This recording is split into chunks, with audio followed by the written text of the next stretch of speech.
Ebyomusango gwa mutabani wa Bobi Wine Solomon okuyingiza enjaga mu ssomero abizuuse kitegerekese nti ebyobufuzi byefumbekedde muno. Fred Kajubirumbuye aleese obujulizi n'omuntu yateeka enjaga mu mufaliso gw'omwana ono. Nzize mbikutuuseeko nenga kansooke nkwanirizeeko abuterevu oli ku Viki Exclusive wamu ne Wonderboy UG. Thank you so much for subscribing bamikwana and keep on subscribing ku Viki Exclusive ne ku Wonderboy UG. Era kankusabe video eno jimpereka like tuberenga tutandikirawo buterevu.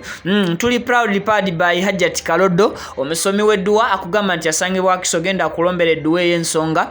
Tokkiriza kutuula awo na bizibu bingi mu contacting ku namba y'essimu ejolaba mu kitabo kya Quran awo esembyayo 067 ye Hajjati Kalodo omusomi weddua. Songa ate ye Dr. Richard Senjobe angambye nzije nkugambe nti babiva organic basangibwa ku Access Building Rubaga Road genda bakujjanjabisa eddagala ly'obutonde eritalina bulabe eri omubiri gwo n'obulamu okutwaliza awamu. Oyo ye mukulu Fred Kajubirumbuye era nga mumanyi master teacher Chemical Ali n'amalala ge mutumye yavuddeyo n'aberanga akola clarification oba aleeta obujulizi obwenkukunala obulaga nti enjaga egambibwa nti Solomon Kampala yagiyingiza mu ssomero erya St.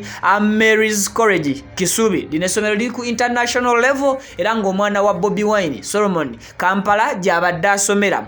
Wiiki eno gye tukubya amabega Solomon mwamulabako nga abeera waka era nga yaddamu okukozesa essimu ye ekyalaga nti abeera waka.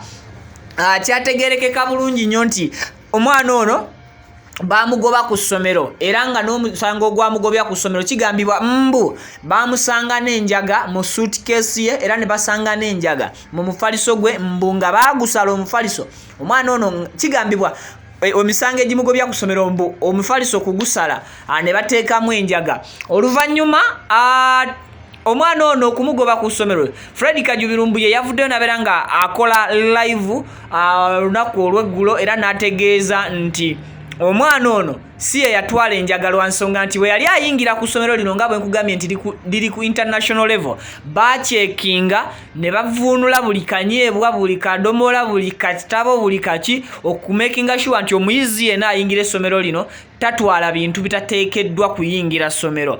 Era wayita akabanga mpaawo kaaga ng'abaana bazzeeyo ku masomero akizuuse luvannyuma nti omwana ate kigambibwa nti ayingiza enjaga mu ssomero. Kati buli muntu nga yeebuuza enjaga yayiseewo omwana mwamukebera ate wali muntu yali avudde waabwe kujja kumukyalira kati enjaga abeera yagiyisizaawa. Wabula footage essomero lino nga bwe kugambye nti liri ku international level lijjuddeko cameras buli wamu era buli lukuubo wabweru n'ebisulo ebimu birimu cameras. Kati abaana oluvannyuma lw'okubeera nga bagamba munnaffe bamugobye essomero ne baliteekako akazito nti kati mutulage footage awo eyaliwo ku lunaku olwe mugamba nti omwana lwe yayingiza enjaga bagenda okukebera nga ku ssaawa eziteeberezebwa okubeera nti enjaga eno we yayingirizibwa ate ng'essaawa ezo footage taliwo. Kamera ziraga ku ssaawa ezo zaali tezikola ez'essomero ku ssaawa ezo mu bitundu ebyo.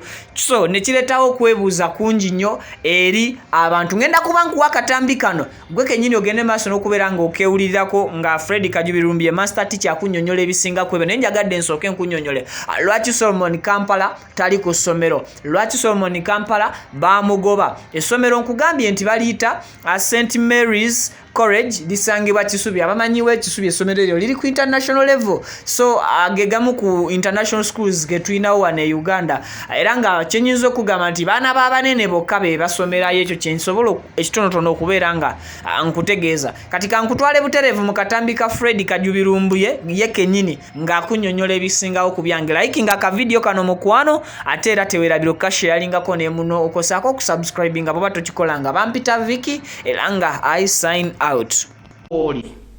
Kati munange olunaku lwatuuka ng'ennaku z'omwezi lumu omwezi ogwa February nga gutandika Muhoozi n'alagira Addison Muhoozi n'alagira brother aliganyira Deodati nti tugenda kukola mission emu nti ye twagala mufune engeri gye mufunamu enjaga mugiteeke mu bintu by'omwana ono then bifulume mawulire tumuswaze tumugobe mu ssomero n'ebibuuzo aleme bituula kubanga obungi bujja kuba bumugenzeeko. Munnange essomero lino liriko kamera okuva oluyingira mpaka gy'olikoma.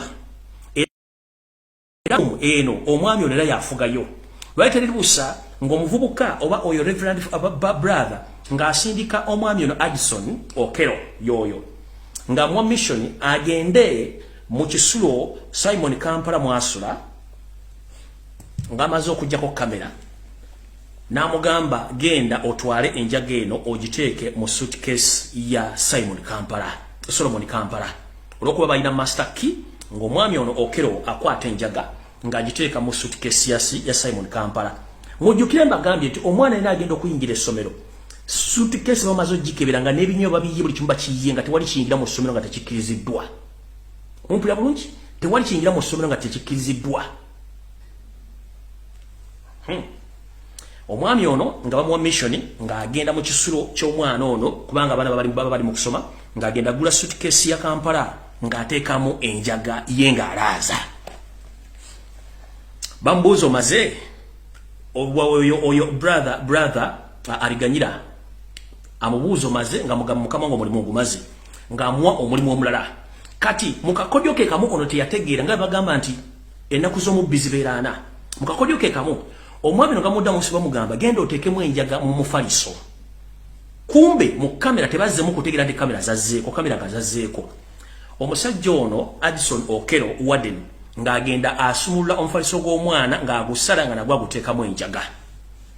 Bw'amala okuteekamu enjaga bo nga baseetinga bulungi nnyo kirasi ziwedde omwana alina kudda alina kudda mu wadi mwalina mwasula muba mu dormitory mwasula. Kumbe bano baseetinze dda nga bakola routine check up bagenda okusanga basangamu biki ebiragalagala ebiri mu suitcase n'omufaliso. Solomon ng'abagamba no, this is impossible kubanga nze siri drug addict sinywa njaga sina kibu kimu akikebera. Njagala mulete proof nti bino ebintu byange oli kimu akikebera. Faliso nagusangawo suitcase yange badde nsibe.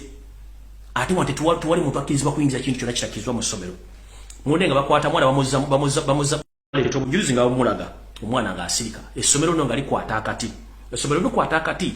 Jjukira eri abasomesa abadde bamanyi ku mize gy'omusajja ono nga bamanyi nti omwana baali baagala dde omukolako ekikyamu. Abasomesa nga beeyawulamu essomero nga lyawulemu emirundi ebiri. Abawagira brother aliganyira Deodat n'abawagira Solomon Kampala n'abala abasigalawo nga beetegereza ensonga zino. Ng'amugamba tugende ku footage owa kamera tulabe ebintu bino byazze bitya. Nga basooka bagenda ku footage asooka nga footage bamudeliitinzeeko. Ng'abuuza babuuza brother ono kijja kita ku service ni bweziti footage ono taliwo kamera zaale tezikola. Nga bagamba mu the boss nobody asked me any question. Ng'ekyo kiddaawo. Kati nga bagenda ku footage owookubiri basanga footage owookubiri ng'omwami ono Okero yabadde mu dormitory ya Solomon Kampala era nga balina n'akatambi akalaga nti omwami ono yali ateeka enjaga mu mufaliso gwa Solomon. Kati mukulu Deodat mukiise aliganyira njagala nga wasoma obwafaza nawe wasomako wiiki 2 njagala ogende olete video bano ba teaching staff gye bakusaba oba gye balaba ku footage ogireto ogizanyira ensi ng'ono omusajja ogwo wasindika ono footage taliyo nga yateeka enjaga mu faliso gw'omwana nga footage taliyo ngono yateeka enjaga mu faliso gw'omwana ono Addison Okero nga si yateeka enjaga mu faliso gw'omwana ono Addison Okero footage mulete